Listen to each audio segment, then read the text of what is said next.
which to enrich my practice as a clinical psychologist. So try to move this from here, otherwise I cannot see the screen. Right, okay. So, my work as a clinical psychologist in Senegal started 15 years ago when I graduated from my studies in France and came back to Senegal to live and work as a clinical psychologist. And I was starting my clinical doctorate in psychology. So the history of clinical psychology and psychology in general in Senegal is very critical because the Department of Psychology in Senegal has closed in May 1968 because there was a lot of unrest and strikes from the students who wanted a decolonial curriculum. They wanted the university to quit being an colonial entity from the French government and to become their university, and to have courses that were about Africa and not about classic French teaching that would be taught in France in another university.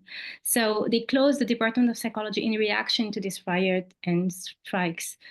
And we have reopened the university, Department of Psychology of the university in 2021, and we had to build all the curriculum to be decolonial, to be showing relevant courses that are useful to African psychologists, Senegalese psychologists, to work with people from Senegal and to work in the country and to bring knowledge into the discipline.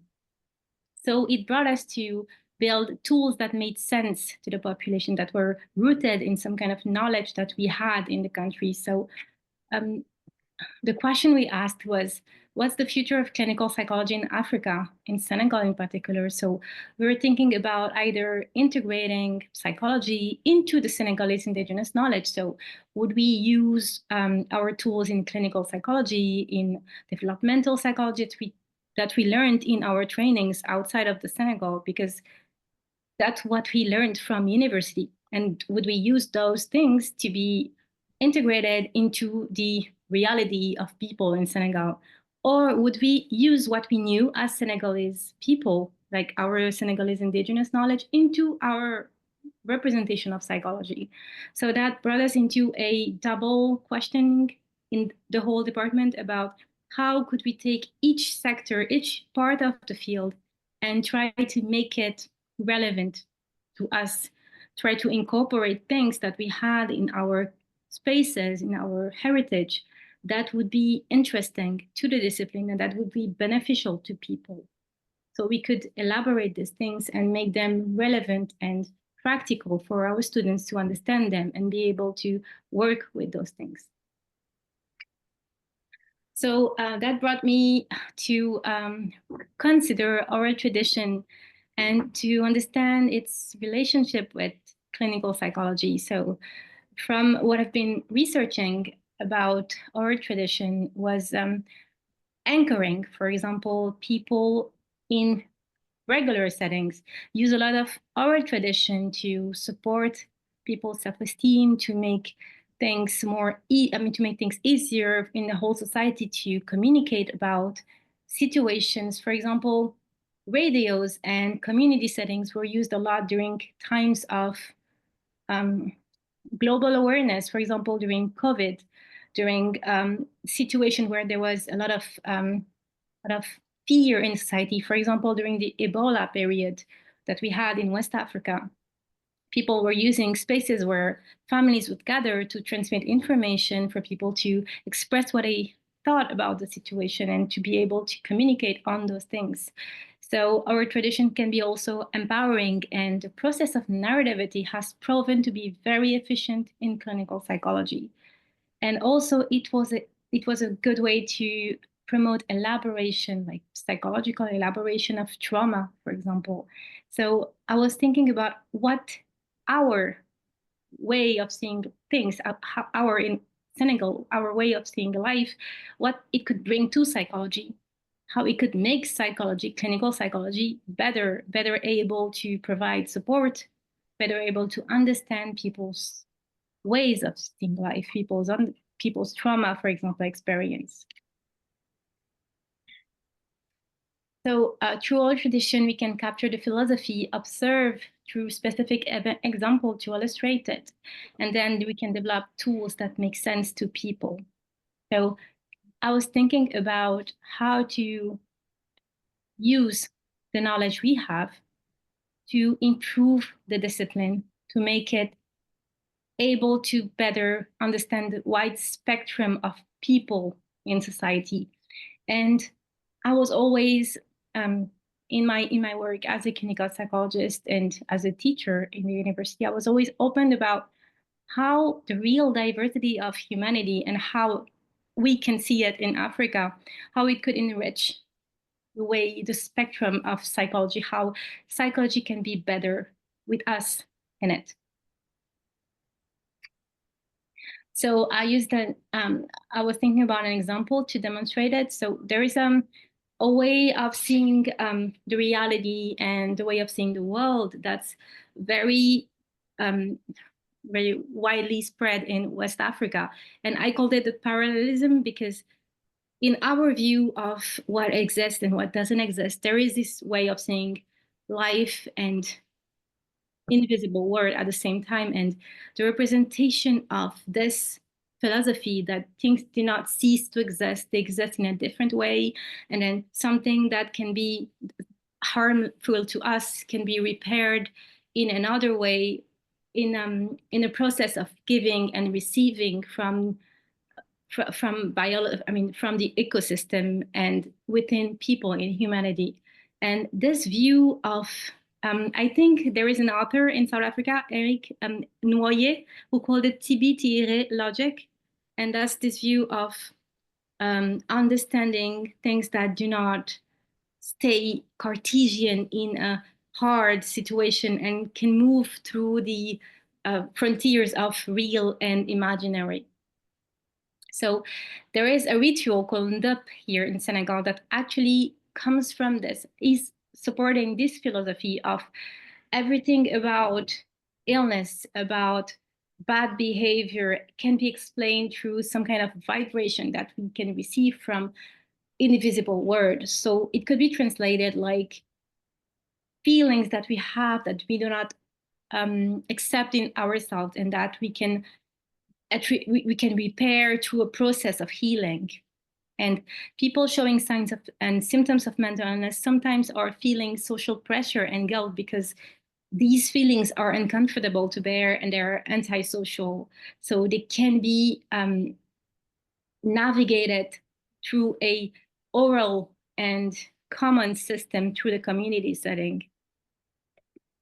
So how can we apply this model in clinical psychology? So understanding this idea that nothing is ever blocked and locked in a strong, hard reality, and things can be things can be moving on the spectrum of imaginary and real and reality and dream.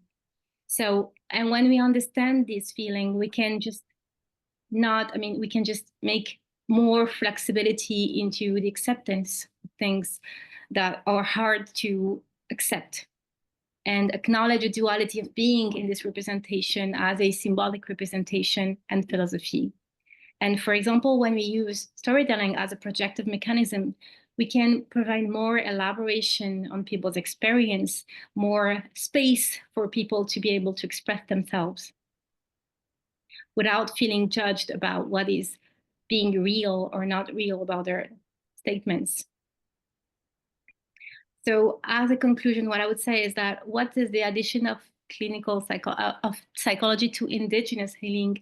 So I was thinking, if indigenous knowledge has to be poured into our way of representing the world, our philosophy of reality, what do we add as clinical psychologists to the setting? For example, there has been indigenous healers for millennials, and they've been here and doing their work for such a long time and will still be doing their work in the future. So what difference does it make to come to see a psychologist? So I was curious about this idea, and I asked people who came to see me in my office as a clinical psychologist and students who were studying. And the response was like autonomy. For example, psychology can be able to provide understanding of these rituals, understanding of this science, enrich its own epistemology with it, and provide ways for people to be autonomous in their decision making about these things. Elaboration and comprehension.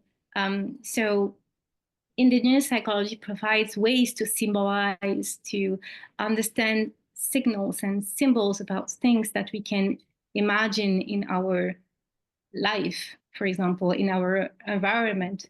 So using these things, these symbols, to understand how we felt about the situation, to understand how we understand, that's a bad thing to say, but to be able to make sense of an experience. That is what psychology can add to this setting. And I don't think clinical psychology, as it's just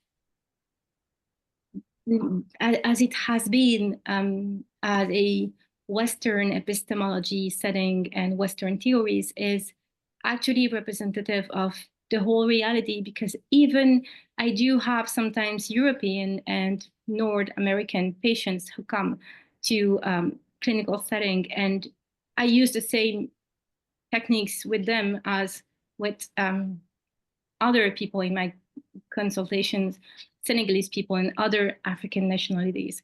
And they're receptive to all the theories that we have. So maybe there is something even missing in psychology that's actually not even responding to their representation of the world. So that's the idea that I had about how psychology can be completed, can be enhanced and enriched with the indigenous healing knowledge.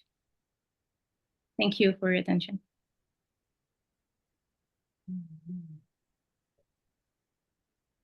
Yeah, thank you so much, Ismahan, for your presentation. And that brings us to the last presenter. I'm moving us along very quickly so we have more time for things at the end. That brings us to our last presenter, Professor Kopano Ratele from Stellenbosch University in South Africa. Please, Kopano. Thank you, Glenn. Can you hear me? Yes, we can hear you. Appreciate the invitation. We are unable to be with you in Kansas, all of us. Hello, colleagues, friends, and all of you. I'm going to put this up.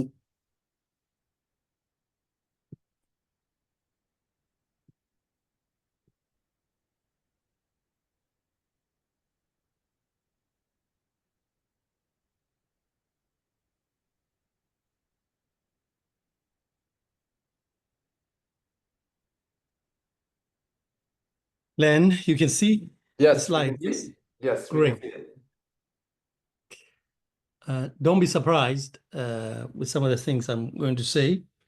I'm sure you won't be, but I'm glad I'm in Cape Town right now, which is about 1753.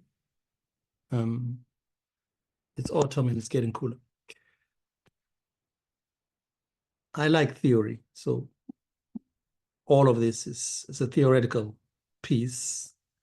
I appreciate the opportunity to think about the global in particular, Glenn. And I want to posit that Donald Trump is a great gift for African psychology. And you might wonder how that could be. You remember in March, was it in March? In addressing the US Congress, President of the US was, I think, shall we say perturbed? I'm not sure what the state was, that his country spent $8 million to promote LGBTQI plus in the African nation of Lesotho. And he turns and said, which nobody has ever heard of. I have in the next slide, but I will not show it. But I should tell you, that's Lesotho, one of the few countries in the world that totally enclosed within another country. So I spend most of the day today watching not just that video again and again of Mr. Trump, but also videos from people who identified as Basotho. The people of Lesotho are called Basotho, Basotho 1, Basotho plural, to hear what they had to say about that. And there's a bit of that on the social media. It's precisely because of this, the conceit that drew laughs from among the audience in Congress when Donald Trump was speaking, that I think this may just be the unexpected gift of non-knowing that not only African psychologists from Lesotho, but Pan-Africanists in the rest of the continent and the diaspora might want to think about and perhaps even appreciate. The ignorance I'm talking about is what the UK-born Jamaican philosopher Charles Mills named white ignorance, a group-level cognitive handicap grounded in white privilege that deforms, he says, outlook. So when Donald Trump said Lesotho is a nation nobody has ever heard of, he was making visible something many observant scholars of all kinds of stripes, critical, cultural, theoretical scholars in psychology and beyond, have always known about white supremacy, about coloniality and Western epistemologies that travel from the global north and wash up on the shores of the global north, cover the whole planet, as it were. He was making explicit particular idea that aware scholars and other actors have repeatedly remarked, namely that some powerful people and powerful countries and groups in the rich north, all countries on the peripheries, all groups of people on the peripheries of the global economic order do not matter. They do not even have a history. I mean, that's a long history of that notion, and they do not even have a future. It goes without saying then that if the simple fact that a president of the most economically rich, militarily powerful, and perhaps culturally influential nation is unbothered by his ignorance of the existence of a country, his own country, was funding and upon which he had imposed tariffs, he is unlikely to be bothered by the knowledge to be found in that country. Of what value is that nation to me? One might imagine asking, what value is the knowledge produced in that country of value to us? You can think about him saying that, or people in such position saying that. So let's get into that.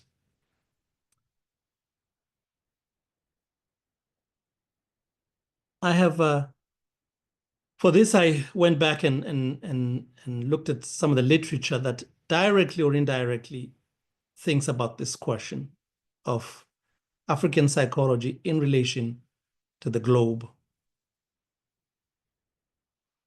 Take Bamin Samenang, a Cameroonian psychologist who was doing this work well before I turned to it.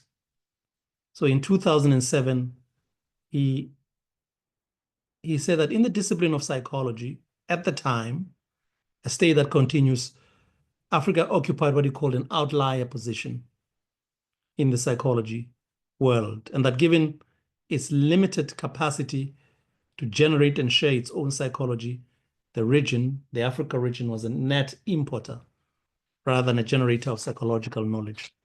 What I really liked in that paper, which was published in a compilation for the International Union of Psychological Science, the question I liked that Nsamenang asked, and one which I think most psychologists rarely ask, is what African epistemology or epistemology in the global south might offer to understand the range of human psychological functioning around the globe. And I would add other things, but I'm going to just cut what I'm saying about him short. A recent piece is about epistemologically driven knowledge, and I'll be saying a little bit more about that again. So in the end, what Nsamenang held on to is his belief that despite Africa's marginality in global psychology, African psychologists' potential to enrich and extend the discipline was great. So he left this world still believing that. Another figure who has made quite a contribution in recent years to this question is Augustin Noye. He has contributed a lot around the epistemological value of African psychology to the globe. He's based in South Africa, but he is of Nigerian descent. In an article published in a small journal, a South African independent journal called PINS, Psychology and Society, Noye contended that although some Eurocentric theories of human personality, he was writing about personality, some Eurocentric theories of human personality or personhood already exist, including those developed by African Americans, some of which are very relevant to our experience in Africa. A continental version of the theory of the human personhood was still needed, and he offered that theory. Noye was arguing for a global psychology constituted by a multiplicity of views of personhood instead of a domineering Euro-American-centered perspective of the self, which, by the way, I just finished teaching a second-level course on personality theories, and most of it, because it's hard to change these things, is constituted by Freud, Skinner, Maslow, you name it, and right at the end is when you include a few of the non-traditional thinking about the self. And then what I liked about Noye's contribution is how he stated the problem faced by African psychologists who specialize in personality. He stated that on account of the colonial origins and imported contents of the curriculum, which I just referred to, of higher education in almost all countries in post-colonial Africa, young Africans have become conditioned to perceive the world, including the world of scholarship, through the eyes of Euro-American culture and the Eurocentric framework of scholarship. I would mention the work of Seth Yo Asante Opong, a prolific Ghanaian researcher who was based in Botswana, passed last year in February. But I'm going to skip that and get to the last group of researchers who published a recent article. This is a group which was led in this paper by Adeyemi Adetula. They said that they observed that in global psychological studies, African participant samples and first authors tend to account for less than 1%, and that when studies focus on Africa, they often test whether a claim of developed in North America and Western Europe generalizes to Africa. These projects, they go on to say, often aim to understand cultural variation in psychological processes, but almost universally investigate whether effects discovered in North American and European in Europe generalize to other population. And they mention a few things about how to correct it, but the main proposition they offer is that to globalize African psychology, researchers should select effects that support important African research claims and test their replicability outside of Africa, and that their team was working on this. Now, there are a lot of others that I looked at. But let me say first how I think of the globe and Africa in psychology. And I'm going to make a couple of points in the last 3 minutes or so.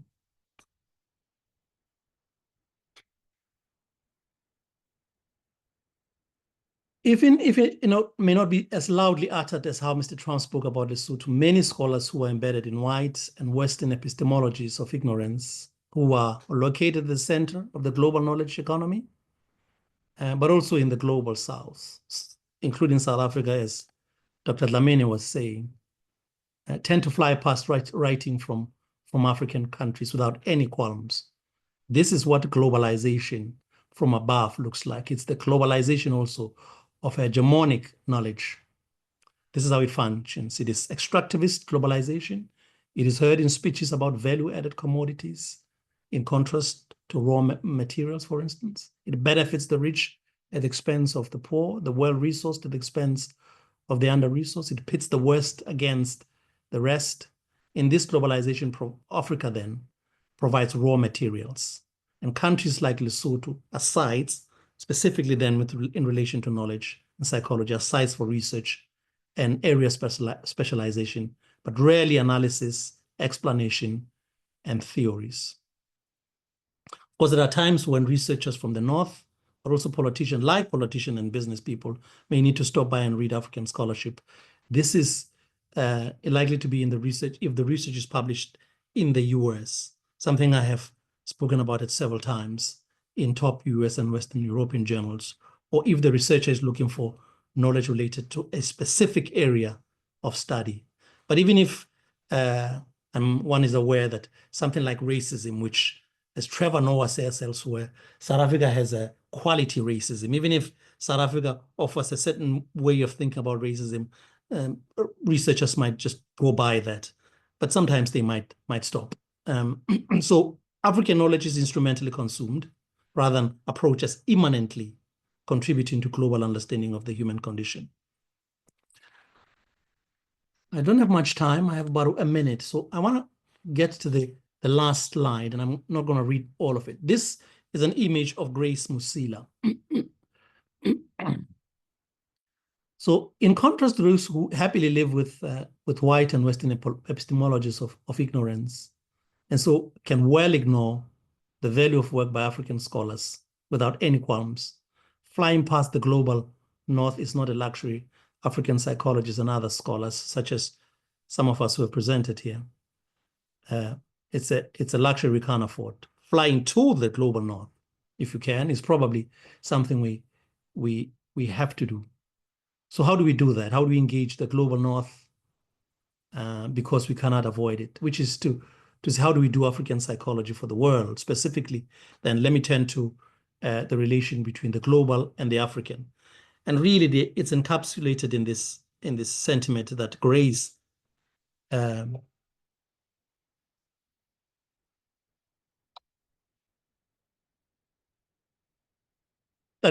puts. He's talking about an African scholar who was given an inaugural lecture, and it's the last point right there. She says, I had always taken it for granted that this particular professor was both African and global. And that's a really wonderful point to conclude on, and I'm going to do that in the next minute or so. So what I have done in my work is to offer two kinds of way of thinking about African psychology. And the one way does not think of Africa, as it were, from inside, does not think about Africa and the world from inside. And then another way does exactly that. It's the opposite of. But what I want to focus our attention is, even though the first kind is what you might not call Africa centering, what we learn from it, those of us who want to center Africa in our thinking, who want to think about the world from Africa, is that we're already always global, whether we want it or not. That's an important point, that we're already always global. So what's the implication of this? One implication in making this distinction is to assist us in thinking not only about African psychology as such, but also African psychology in relation to other psychologies, other nations, for instance, psychology from Asia, Asian psychology, Caribbean psychology, European psychology, Latin American, and of course we think a lot about North American psychology. To be aware of the simple fact that there are other countries where you know much about or not, and that people in these countries, psychologists in countries, think about not just their immediate realities, but also about the world, is the beginning of a truly global psychology. That implies that a global African psychology is an African psychology that thinks from place, but is keenly aware of other place-based psychology, of psychology as tied to questions thrown up, as we heard in the keynote talk, history, geography, the economy, politics, or culture in these other places. This is where I will stop. Thank you.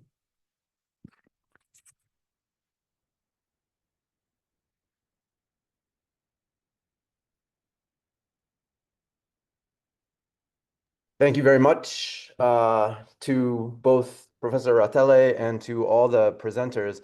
I'm now going to ask for questions coming from the audience in person or from the audience online. Please, if you have a question online, you can raise your hand and we will ask you to just ask your question.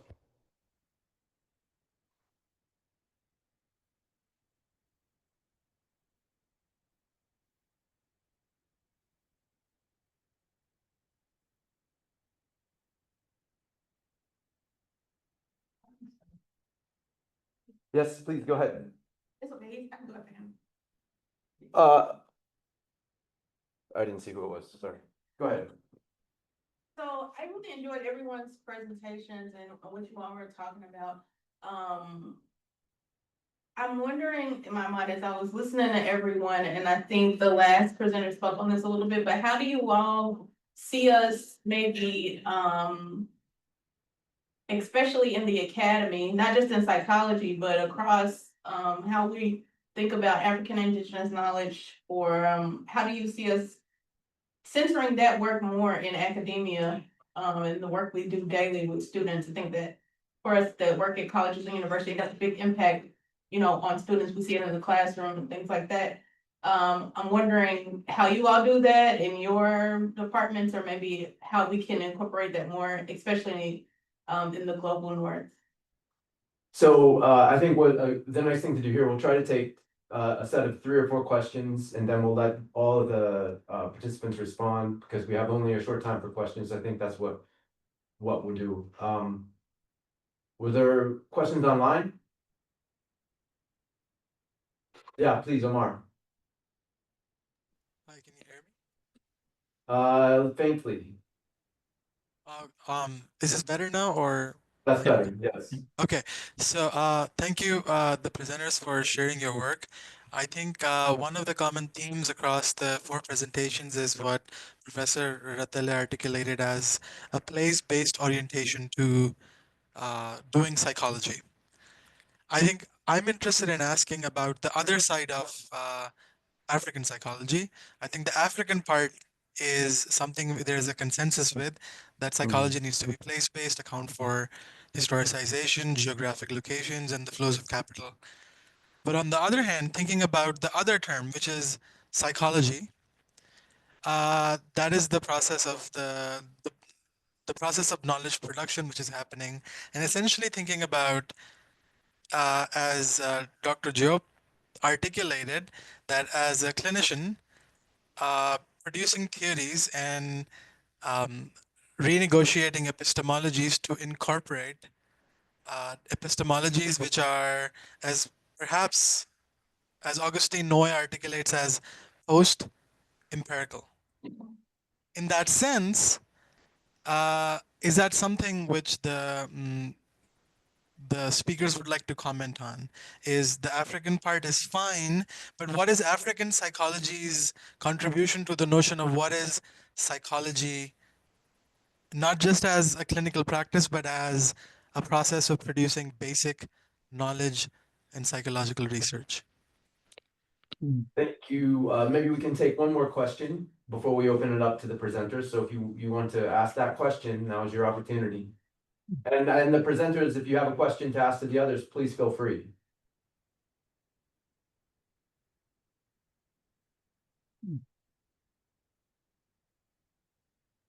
Well, why don't we start with those 2 questions then? I don't see a hand, so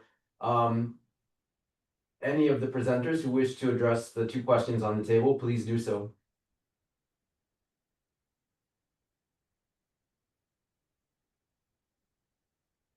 Okay, I can go. Len? Yeah, please. Well, thank you for both questions. How do you center indigenous psychology in the academy? That's essentially what we've been asking with our students. There's a long story. Personally, there's a long story because I came back precisely to do this at the university. I wasn't teaching for about a decade and a half to center African and psychology, including indigenous aspects about it. And I just taught on culture. I had my student teach an undergraduate class on culture and the self, not only from the perspective of indigenous African, but also citing the work of cultural psychologists in the US. So this is a really important and question that I am personally grappling with. I know the person I mentioned, Augustine Noye, grapples with.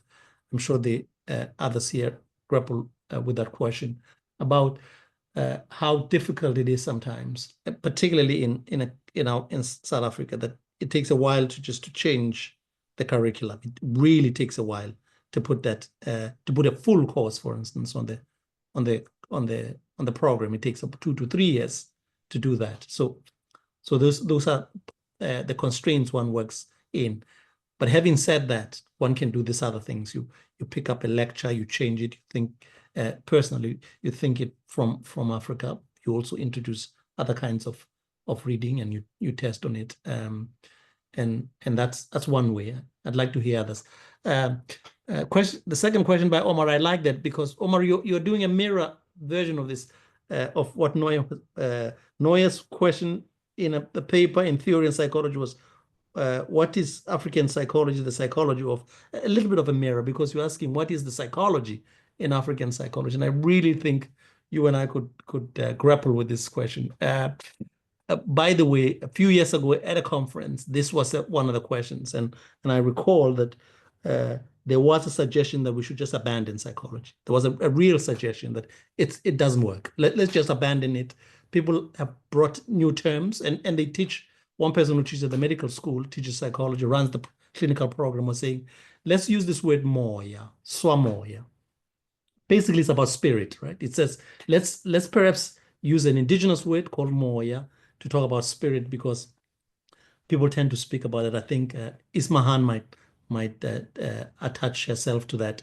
So this idea, grappling about psychology and maybe using indigenous language, but also just abandoning it, abolishing it in one sense, is how other people have done. I'll tell you how I've been thinking about it specifically, and I have doing just shortly, that perhaps one of 2 ways that I've been thinking about, I'm just going to tell one, is to bring in these other disciplines, the disciplines that already exist. That's one approach, to talk to people in history, both write the work, but also teach history in psychology. The sociologists who are close to us in social psychology, the geographers, and I've been trying this about how you can teach psychology as an interdisciplinary field.